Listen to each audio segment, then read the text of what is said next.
accountable because it's just another pipeline and another location somewhere else. But in this particular one, it is well documented of the violation of the process, the violation of federal policy, the faulty technology that's in the river, and a reminder that this pipeline has already leaked. So when people try to discredit us and say, oh, they're just against all pipelines and I don't know what their problem is, we knew it was going to leak. We protested and we sacrificed our time, our energy, and our freedoms to try to stop that from happening. And what happened? It ended up leaking. And so we are at this critical moment. And I want to thank everybody who's resisted on this pipeline and everybody who's been continuing to advocate since then. And so big encouraging people to use the toolkit that we created, and Jade will share this later, but to use this toolkit, it's important that they hear from us individually. Form letters aren't the best way. We have to hear from us people individually on some of these shared talking points about why this is affecting our lives, our land, how our rights are being violated, so that we can hold them accountable. So, it's been an honor to fight with many of you along at the Osheti Shalkoi camp and since then, because it did catalyze us as a movement. And although we didn't win at that time, we still have the ability to win now. And we have to keep fighting. No matter what has happened, no matter how much the government has lied to us, no matter how much the Army Corps of Engineers didn't even follow its own process, how the government looked the other way and allow for these corporations to profiteer off of our suffering, we still have to keep fighting because it is imperative, because future generations rely on it. So we'll jump into the meat and potatoes. It's an honor to be with all of you here today. Thank you so much, Nick. Really appreciate your remarks. And yeah, such a good segue to David's portion of this webinar and presentation. Like you said, no matter how much time has passed, and it's been a while, we need to keep that pressure on for so many different reasons, so that these laws are upheld, so that we reduce the risk to these communities and to everyone who is dependent on the Missouri River, and also so that we can keep advancing climate and environmental justice. With that, I'm going to transition over to David, and just give me a moment. I'm going to share your slides, but feel free to jump in, David, with intro. Can you hear me okay? Yeah, yes, great. We can okay, hi. I'll just introduce myself real quick. I'm David Kane. I'm here on the traditional homelands of the Ute, Arapaho, and Cheyenne here near Boulder, Colorado, although probably many, many tribes throughout the Midwest we're here in the Boulder area. So it's an honor to be with all of you. It's an honor to work with NDN Collective.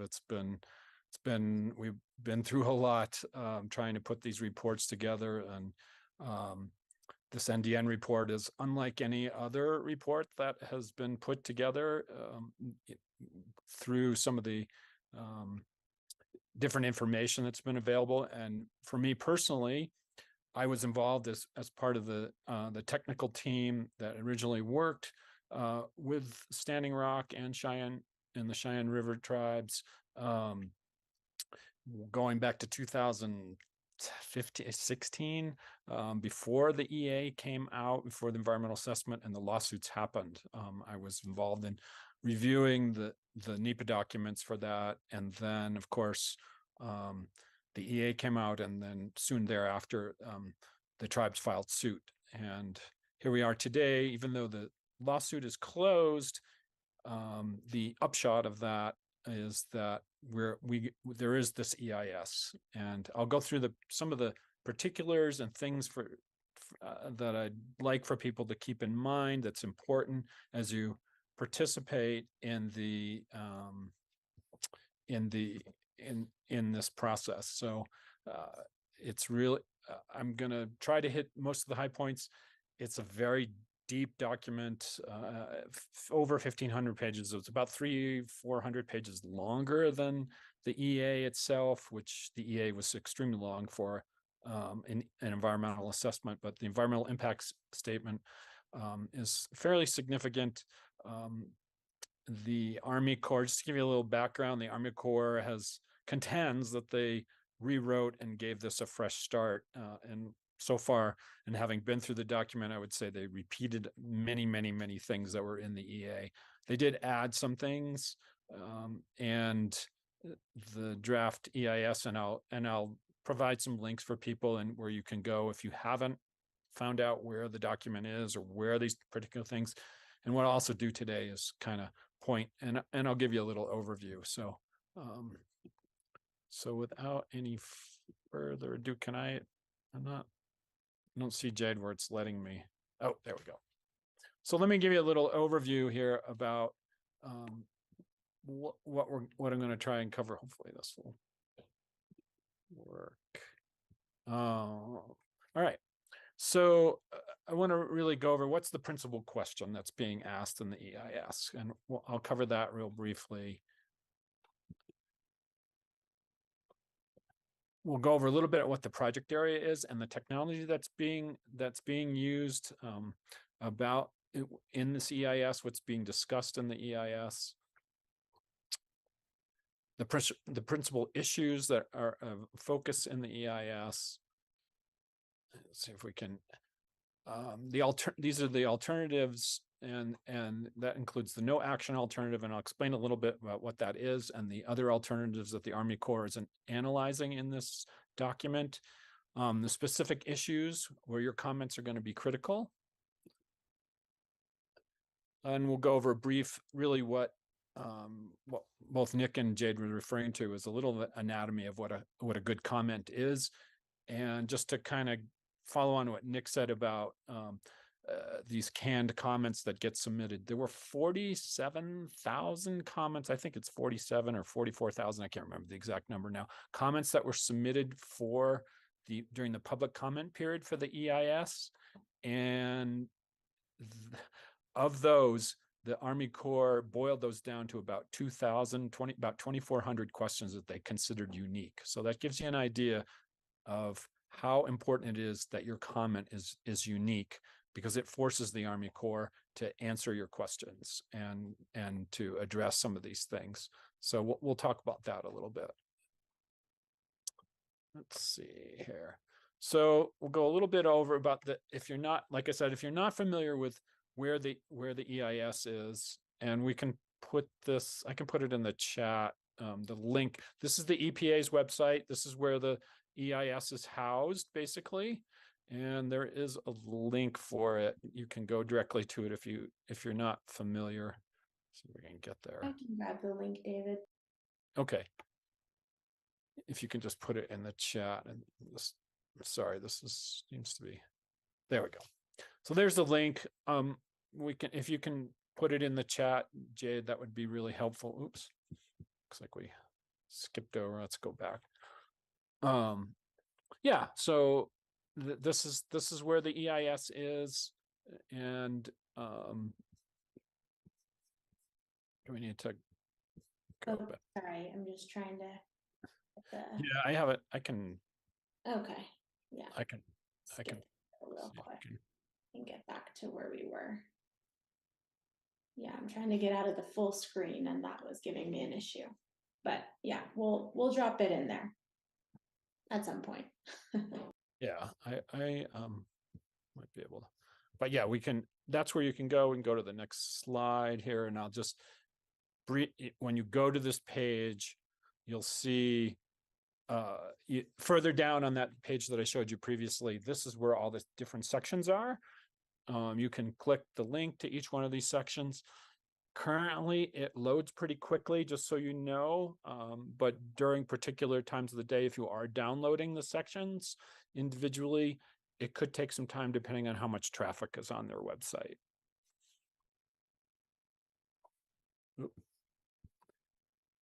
So these are the sections. These aren't all the sections. Actually, if you scroll down, the appendices are there, all the different sections, the introduction. So anything you need to read in the document is all right here. The entire document is right here. And okay, go to the next. It might be easy. So the principal question that's really being asked in the EIS is, can the Army Corps issue a right-of-way permit without harm? And one thing to understand about an EIS, this is not a decision document. This is an information. EISs are informational documents, and this is just informing the agency about what decision they might be making. We'll go over the alternatives a little bit, but this is really information and a disclosure. It's also, some people consider NEPA a disclosure document, what the impacts are. EIS is not required to be exhaustive and expose every impact, but the major and significant impacts. So related to can the Army Corps issue this permit without harm?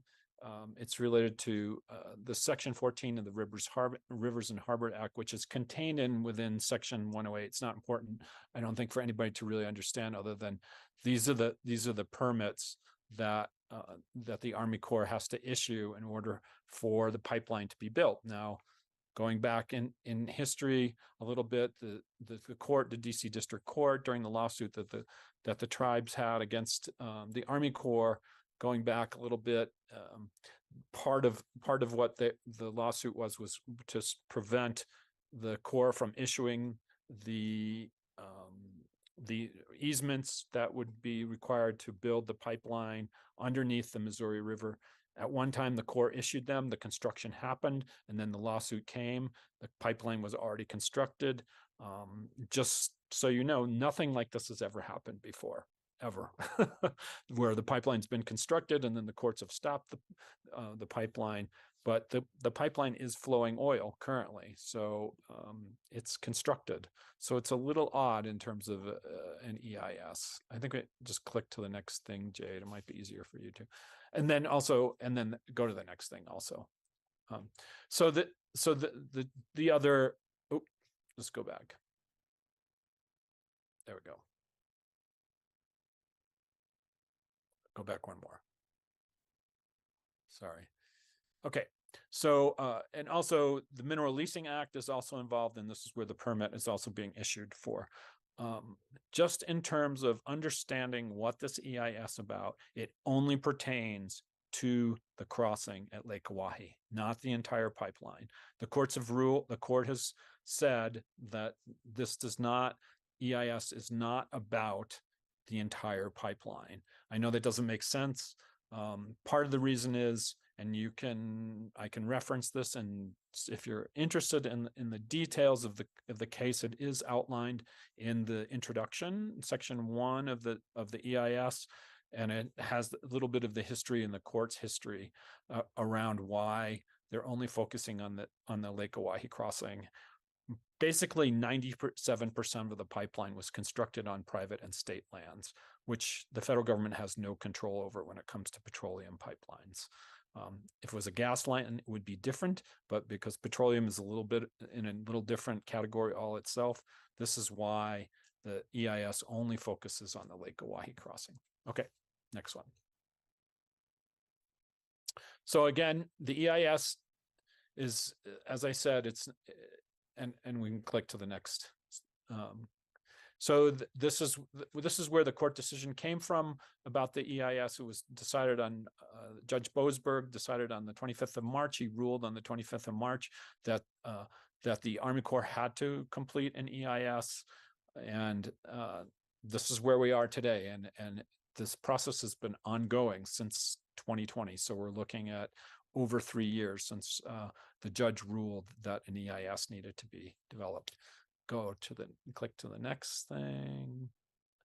And this is, and you can go to the next too. I have a couple, just as a little bit of background. The case that's cited often is why they only have to do the Lake Oahe crossing is in Sierra Club versus the Army Corps, which was a case decided in September 2015. And that's a case that's often cited in NEPA now. And lastly, regarding the cumulative effects analysis, which is in section 4, page 4-1 in the EIS, just so you know, they did do a cumulative effects analysis of the entire pipeline, and that relates to climate and to some of these other things. I can basically tell you that the cumulative effects analysis is usually pretty weak, and there isn't a lot of quantitative analysis. Typically, these are pretty qualitative. So it's something that when you look at section 4, if that's something you want to look at, you can see that they did analyze each of the different alternatives and look at the cumulative effects of each one. It's really a problem, and I can't get into, I really don't have time to talk about each of the different details of that. And I'll be working with NDN as we develop the NDN's comments, but I'll be happy to share as we talk about it some more and get ready to submit the comments, we can share that with people. Okay, next slide. So let's talk a little bit about the project area itself. As I said, this is the Lake Oahe crossing right here. The tribe's land is to the Standing Rock Reservation is a little bit to the south. That hashing is supposedly representing the boundary, but it's not. This is the Cannonball River is at the south, that runs into the Missouri, where many of you who participated in the protests were. And the red area is actually the red line there is actually the area that the EIS is in. So the pipeline from where it starts on the west bank and where it crosses underneath the Lake Oahe to the west side and connects with the rest of the pipeline. Okay, next slide. Oh, and I guess I'll just add that real quick. If you could just go back real quick. This is something that's a little unusual. But the other thing that the Army Corps included in this EIS is they included the impact analysis on Standing Rock, the impacts on the Standing Rock Reservation. As I've gone through the document, it's not as great as they like to play it up to be. So just be aware of that. Even though they've looked at the impacts, it's pretty much lip service.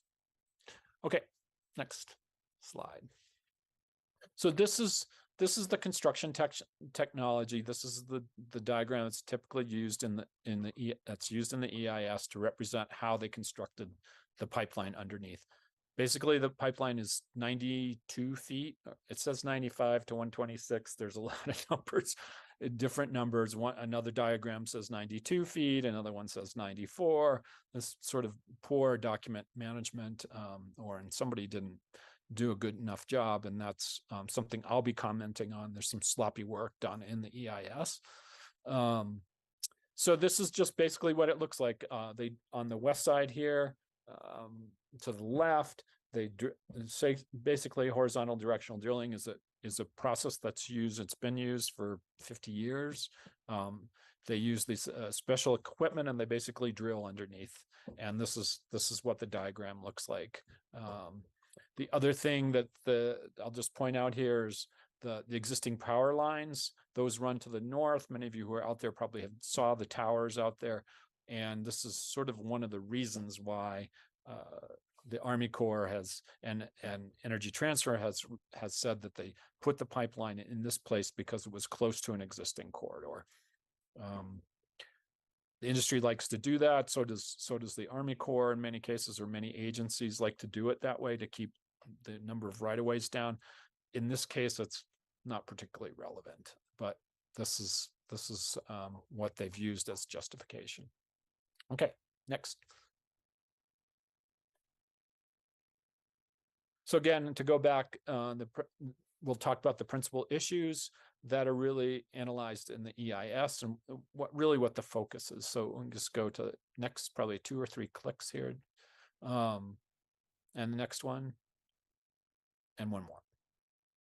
So these are the principal issues that the judge ruled back in March of 2020 that are the most important issues in the EIS that received the most attention in terms of the impact analysis, and sort of the theme that the that the EIS is developed under. So it's the controversy of the impact of the oil spill. And this comes about as part of the tech team that I was initially a part of, and then has continued on. That there's still a technical team involved in this process and looking at the impact of an oil spill. And there's some disagreement around that, what that is. And of course, the Army Corps feels like they have the data to show that the impact is not, the risk is low, and that it's the chances of a leak or a major spill is pretty low.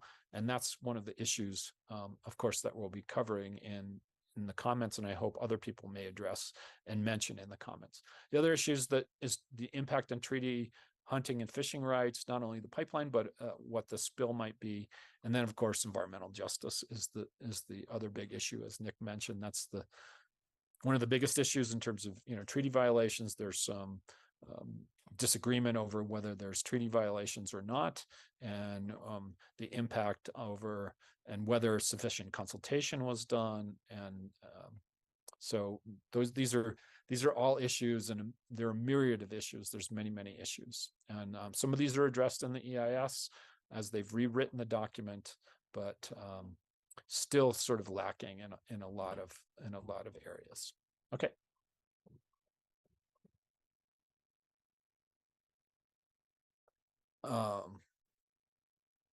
Yeah, this is sort of what I was saying about earlier.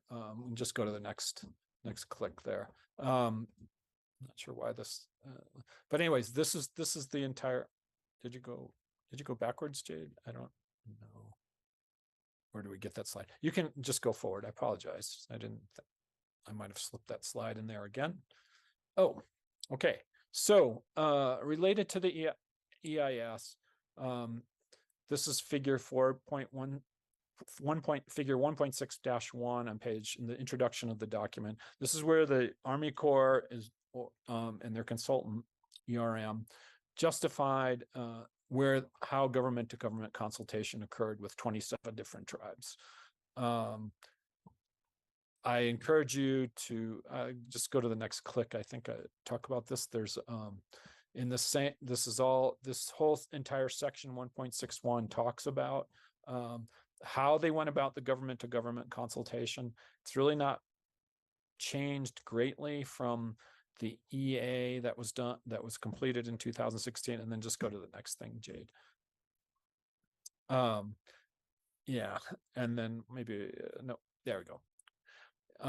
So these are some of the other issues. So if you're familiar, the free, prior, informed consent and the United Nations Declaration on the Rights of Indigenous People, these are mentioned in this section of the document, and basically the Corps wrote it off as saying, well, it doesn't have any legal standing, and that government regulations already cover everything that's in that. Now that's debatable.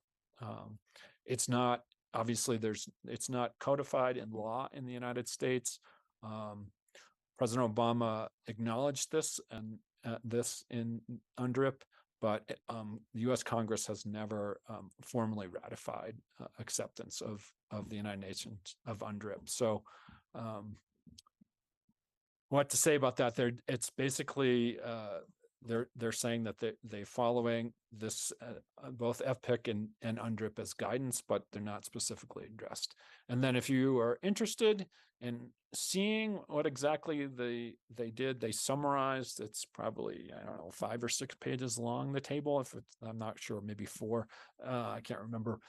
All of the government to government consultation that was done with the various tribes listed on this map. Now it ranges everything from letters to actual face-to-face meetings with the tribes: Standing Rock, Cheyenne River, Oglala, Yankton, and it kind of runs the gamut, so you can look through that and kind of get an idea of the consultation. And for the Army Corps, they feel like sometimes consultation is just an email or a letter, and a tribe may write back and say, oh, we don't have any concerns. But all of these tribes are recognized as having historical use of the Missouri River Basin in some way or another, or have some existing relationship for spiritual, cultural reasons. So as many people know. Okay, next.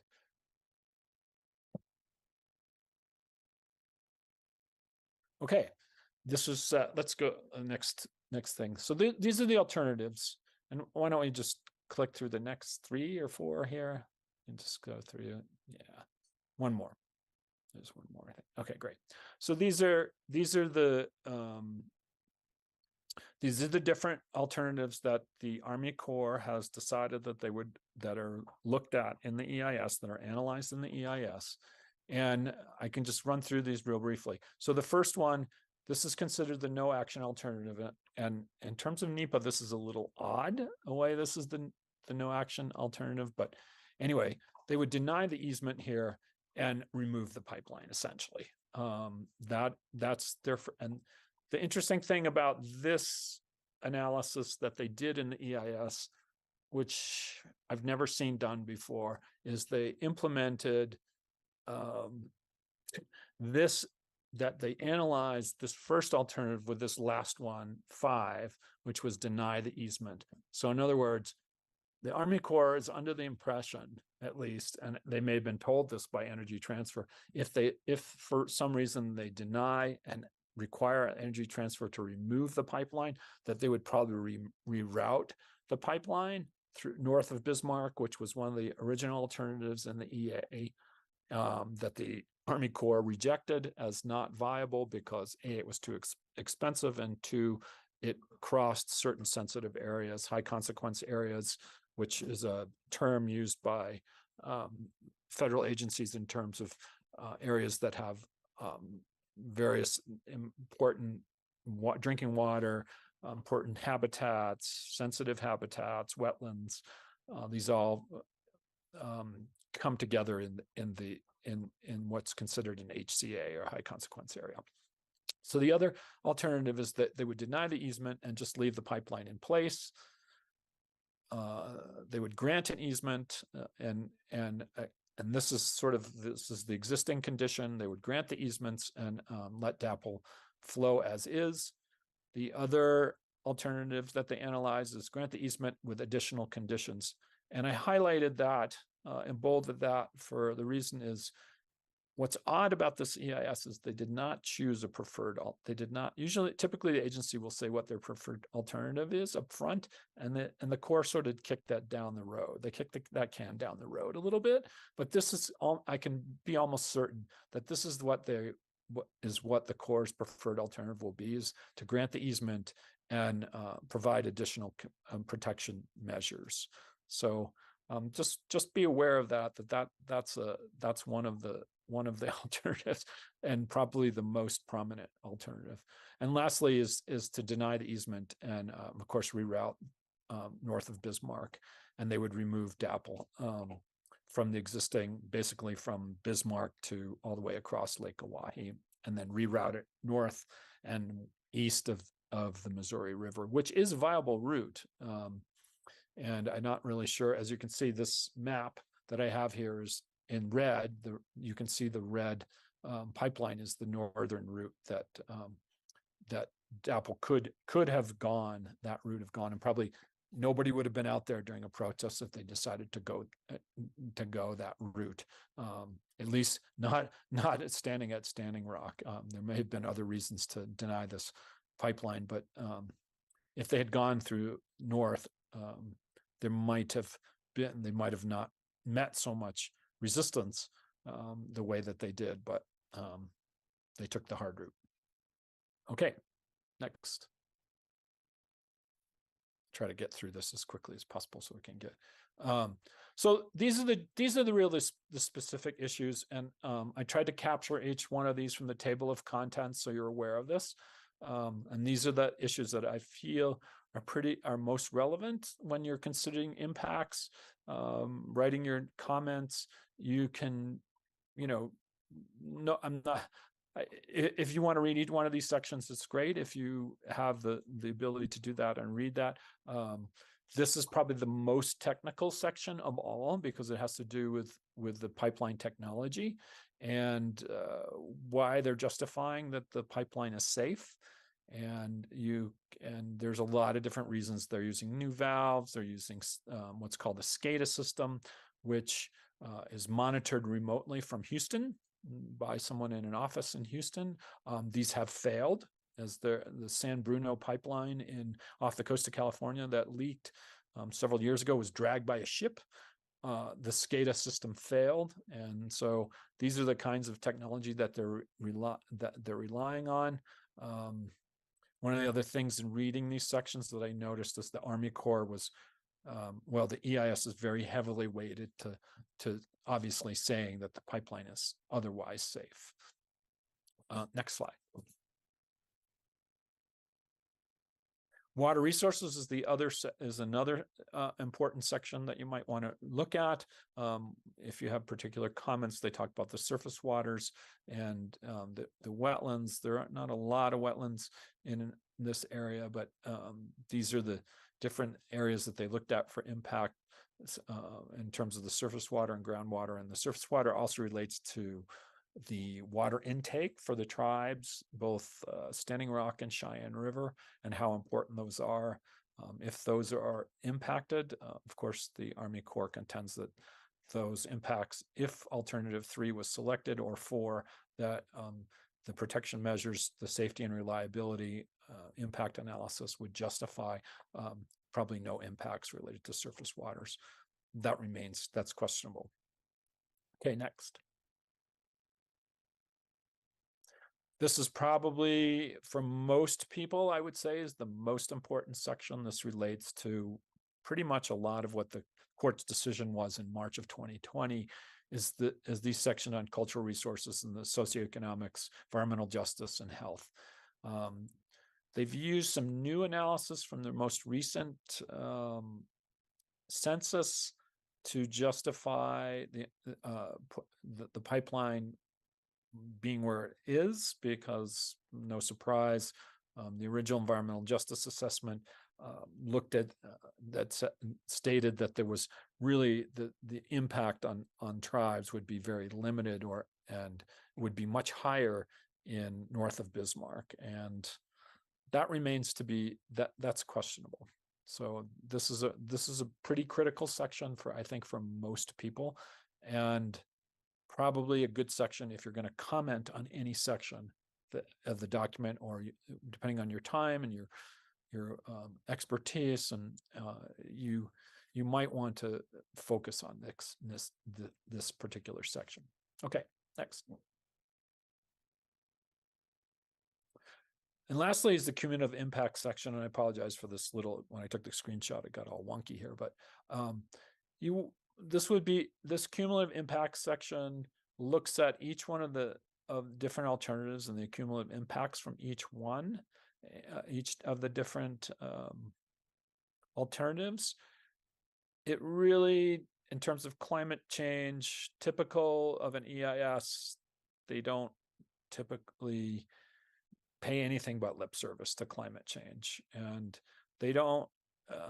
In this particular analysis, it's fairly weak. I've never seen an EIS that's done a really good job of the climate change, but if that's your particular area of expertise, it would be helpful for you to make comments about the cumulative effects and that's covered. We do cover some of that in the NDN report, so you might want to reference that. Some of that is a little bit dated because there's been some changes by the Biden administration in terms of how they're looking at the social cost of carbon, but the agencies haven't really come out with Jade might be able to speak to that a little bit more. I'm not really, not sure where the agency is at this point, or where the White House is on this. Okay, next. And lastly, you might, my recommendation actually is to start with section 1 if you're still in the process of looking at the document. Read section 1, the introduction, and then read this section, because this summarizes all of the impacts and the alternatives, and this will give you a kind of a more condensed version, sort of I wouldn't call it an executive summary. It's a little bit more extensive than the executive summary in the document, but this is a helpful place to start. Maybe to start, I typically do this when there is a section like this, is I start in the back and start with the high points that they go. So this is section 5 or chapter 5 of the document that you can go and look at. Okay, what's next here? Next slide. Okay, so this is probably the most, this is the meat of where we are and writing comments and why we want, we would like for, if you're going to write comments, writing these very unique comments and these very strong comments to force the core to respond. Want to go to the next. All right. So the first thing that we want to, when you're writing your comments, is to consider how these effects are significant. And there's two words. This is actually used in NEPA, that is context and intensity.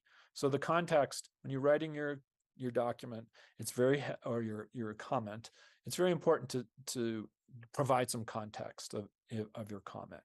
The setting, locality, how it might have a personal impact for you. And also the second piece of that, and this is probably a little bit more important, is in your view of what the intensity of, and the severity of the impact is. So that's a really key point in terms of looking at the impacts. Okay, next.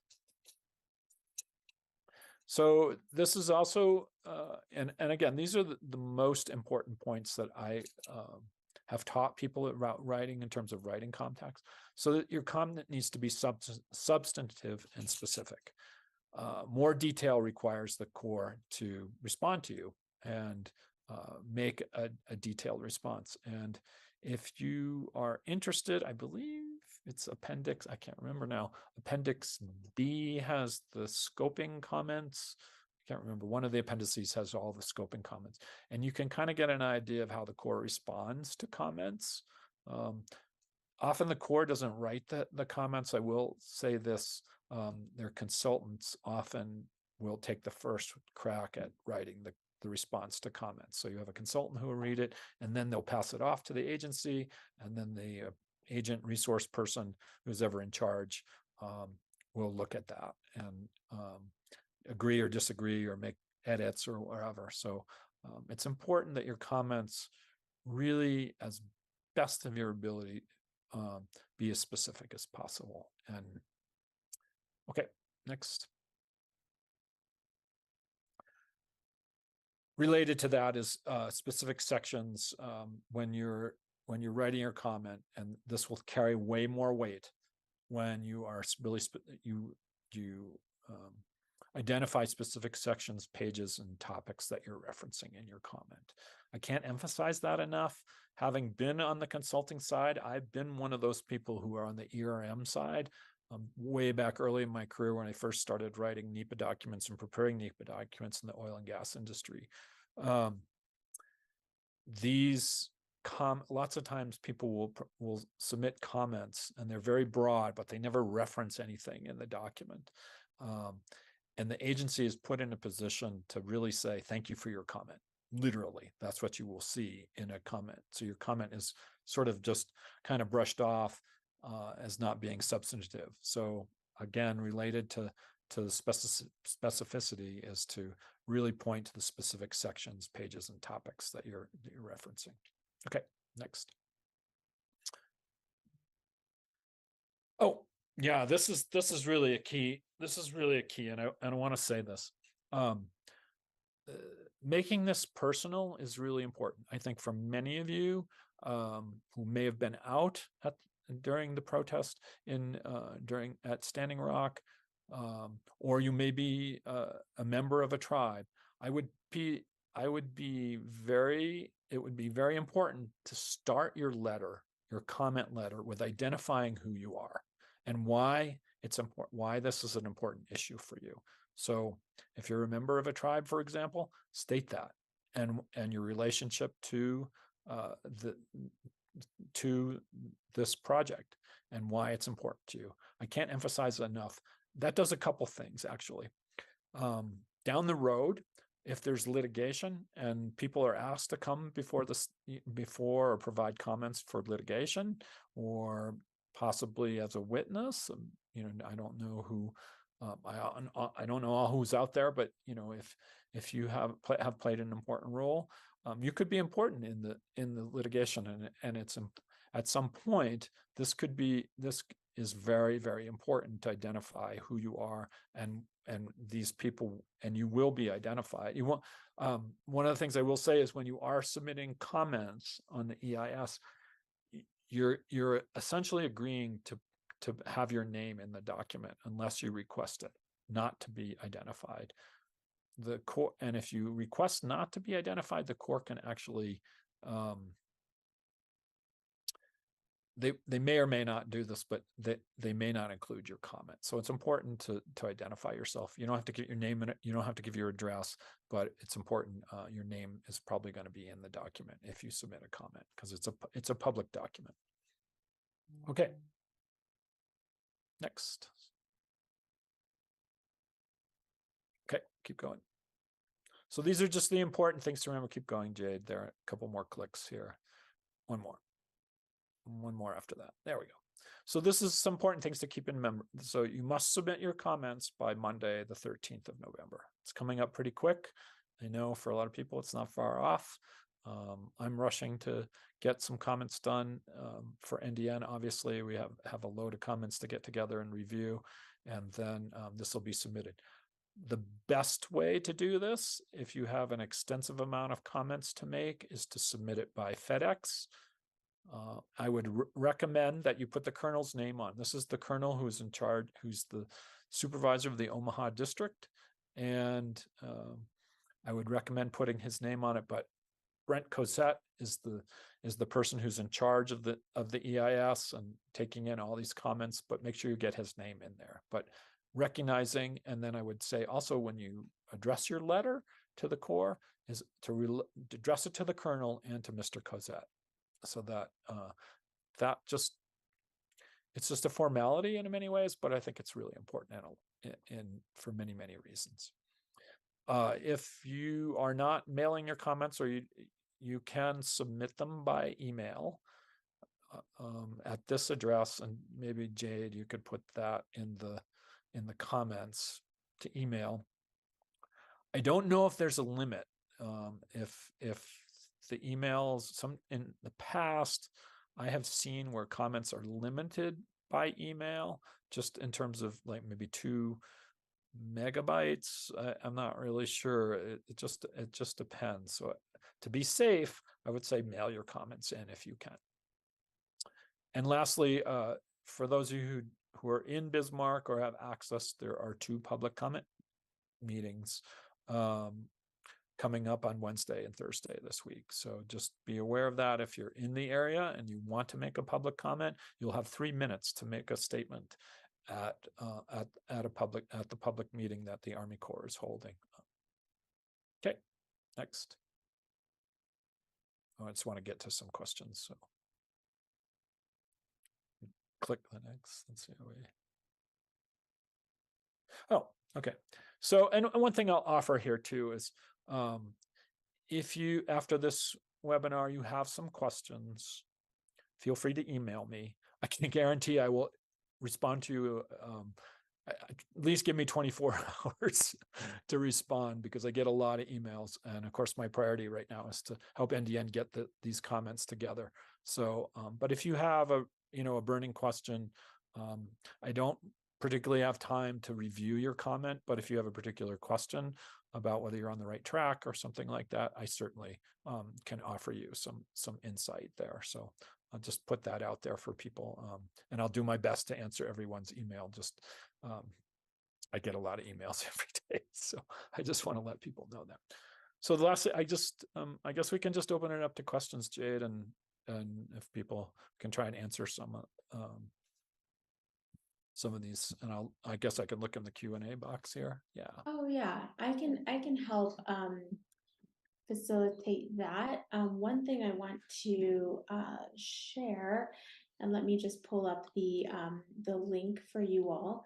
So in addition to the very generous offering that David shared around reaching out directly, David, myself will be hosting a second webinar, a follow-up webinar, which is going to focus on Q&A. So if you are working on a public comment and you want to check in with us and just ask some questions like, am I on the right track? Does this comment make any sense? I'm going to drop that link. You can register for that Q&A in that link. So feel free to join us on November 8th for that. That's just 5 days before the deadline, which David shared is November 13th. But yeah, let's answer some questions. I know we're over time, so thank you for sticking with us.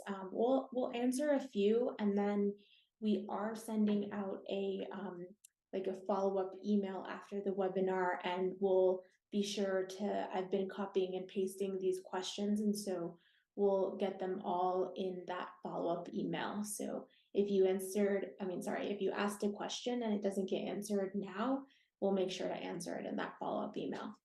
But one that there's kind of a theme here, which I want to address because I think there's lots of folks here who might relate to this question.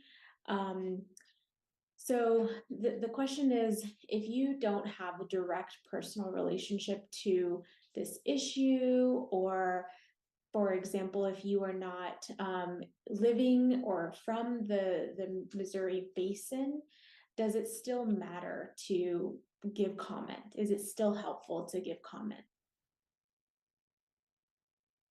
Oh, I'm sorry. Yes, definitely. This is a national issue. EISs are a national issue. It's not a regional. Industry will often argue that you have nothing vested in this, and this is simply untrue. So if you live in Vermont or you live in California or Washington, you have every right to comment on this. This is a public period, and you should not shy away from commenting. It's an issue that affects all of us around climate, affects all of us around pipelines. It affects everything that we all do every day. So of course, if you don't have to be located regionally. Yes, and I would just add that it's been on the GOP agenda to continue to weaken permitting and weaken NEPA. And so the more and more that we show up to strengthen and uphold these laws, that impacts everyone everywhere in this country. So yes, I plus to what David was saying. Let's see. I'm gonna weed through these. Well, you had mentioned this. Is it appropriate to comment on how the climate change analysis was inadequate? Yeah, I mean, I don't want to say.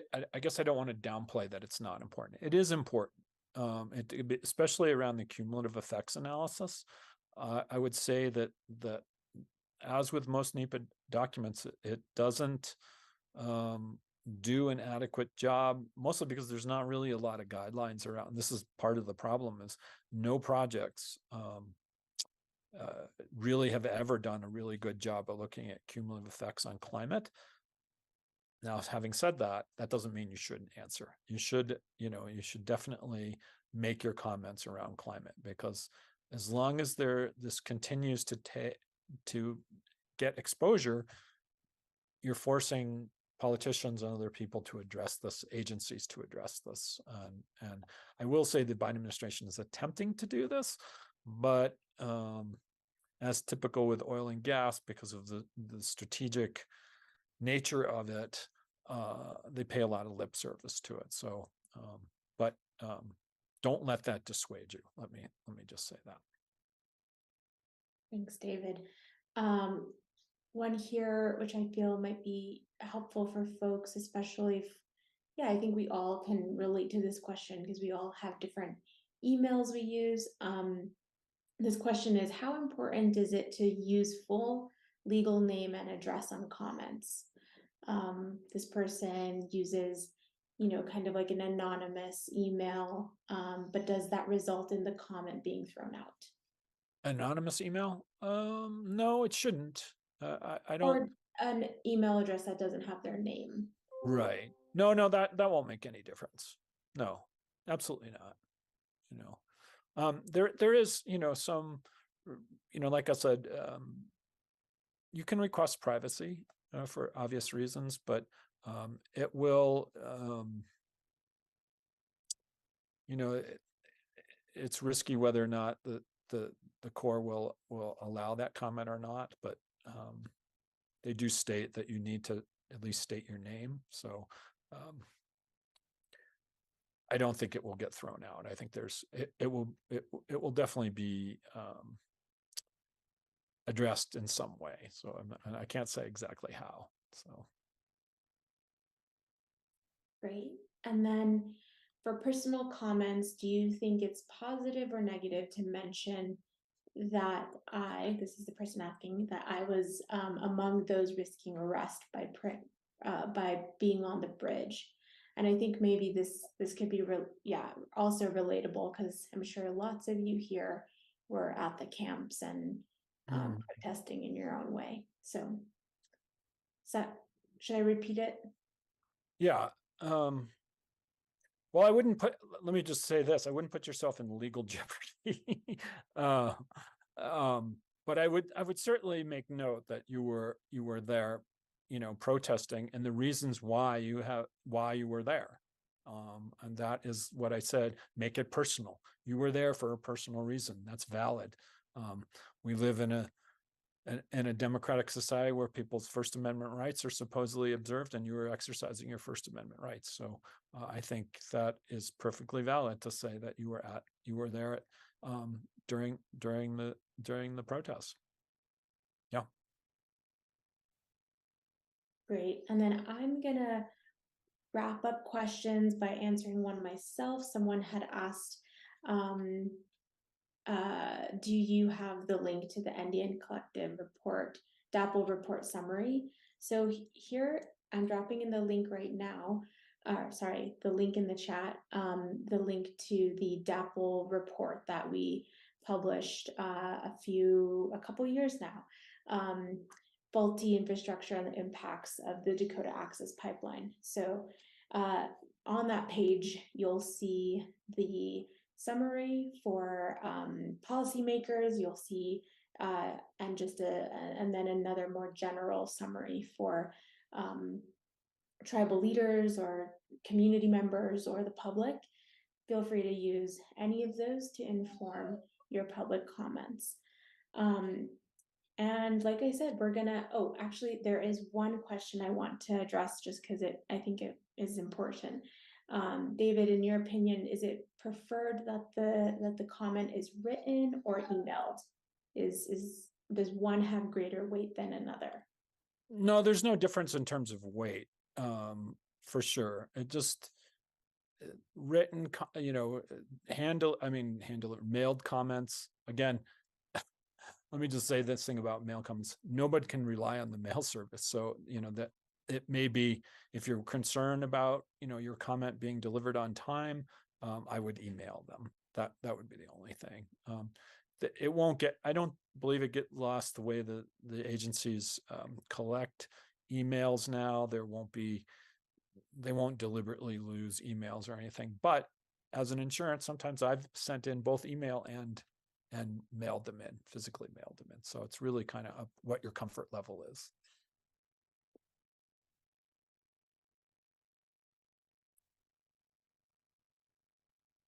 Thanks, David.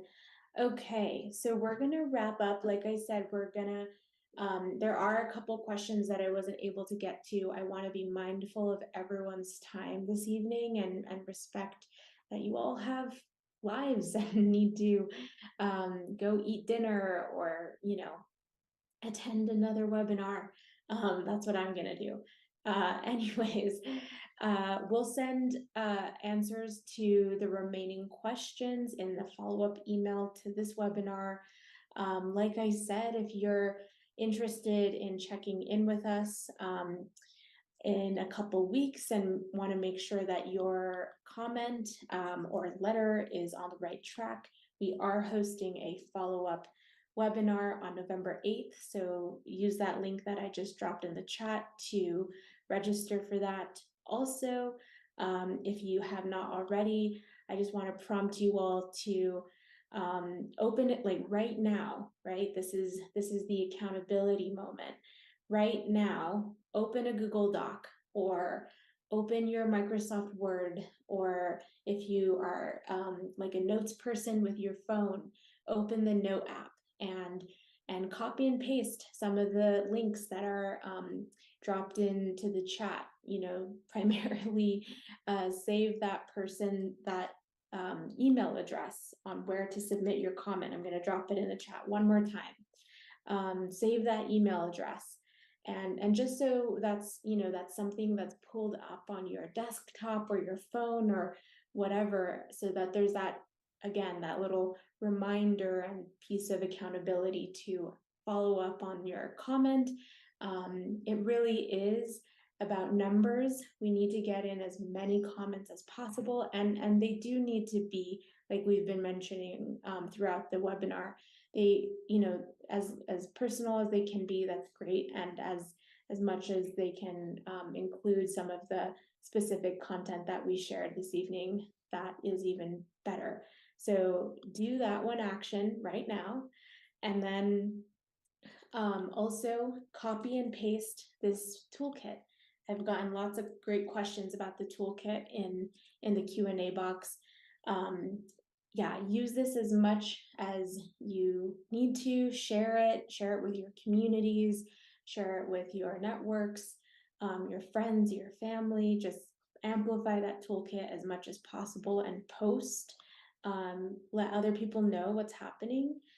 And then lastly, once you've submitted your comment, we want to see it. We want to, you know, amplify. So once you've submitted your comment, take a selfie, whatever, get creative, and say something about you submitting your comment. So use the hashtag #ShutdownDAPL, hashtag #ShutdownDAPL, and tag NDN Collective. And we want to share those out. We want to shout you out. We want to, you know, encourage other people in our audiences to be engaged and take action.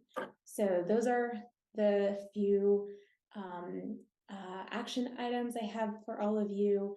And like I said, we'll be back with another webinar November 8th. So can I just add one thing, Jade, real quick before somebody asked a question about, I see here the extension of the, somebody asked here extension of the comment period. I think that's a typo on the EPA's webpage, because I haven't seen anything in the Federal Register yet that had said the comment period was being extended to December. So just be aware of that. I usually, it has to be in the Federal Register that they do that, and I haven't seen anything. So that may be a typo on EPA's part, but I'll check that. I'll check up on that. But that's a good question. Thank you for that. I didn't even know.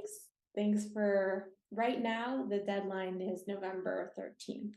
If there are updates, you will hear from us, and that'll be good, because then we have more time to rally our folks. All right. Well, thanks everyone for staying with us. Hope this has been helpful, and we'll follow up soon. Thanks, David. Thanks, Nick. You.